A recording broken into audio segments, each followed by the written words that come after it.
So the 70-week prophecy started in 457 BC. Jesus was baptized in 27 AD.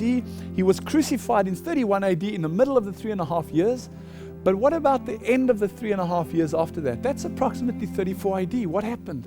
Because you can't leave it at 69.5 weeks. It's got to be the 100% fulfilled. Well, Matthew 10 verses 6 to 7 says the following. But go to the lost sheep of the house of Israel, and as you go, preach, saying, the kingdom of heaven is at hand. Jesus is telling his disciples to do what?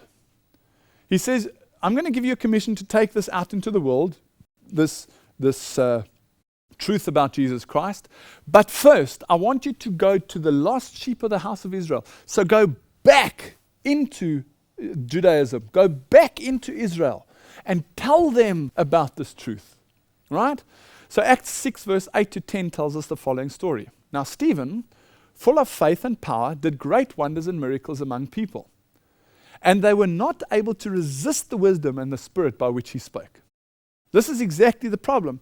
According to the command of Jesus Christ, they went back into Israel, and the people were loving this truth. They were absolutely gobbling it up. Acts 7 verse 58 says the following, and they cast him out of the city and stoned him. So they stoned Stephen for preaching the gospel. And the witnesses laid down their clothes at a young man's feet whose name was Saul.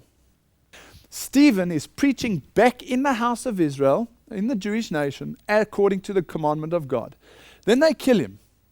The people who are throwing the stones have to take off their jackets because they don't want to get dusty, and they lie their jackets down at the feet of the guy who was persecuting the new Christians, and his name was Saul.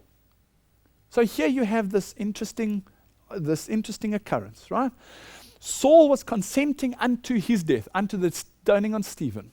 And at that time there was a great persecution against the church, which was at Jerusalem. As for Saul, he made havoc of the church. This guy that's got all the clothes at his feet, entering into every house and hailing men and women, and committed them to prison. And as he journeyed, he came near Damascus. This is Acts 9, 3 to 5. And suddenly there shined around him a light from heaven, and he fell to the earth. This is who? Saul. Suddenly there shined a light around Saul from heaven, and he fell to the earth, and heard a voice saying unto him, Saul, Saul, why persecutest thou me? And he said, Who art thou, Lord? And the Lord said, I am Jesus, who thou persecutest.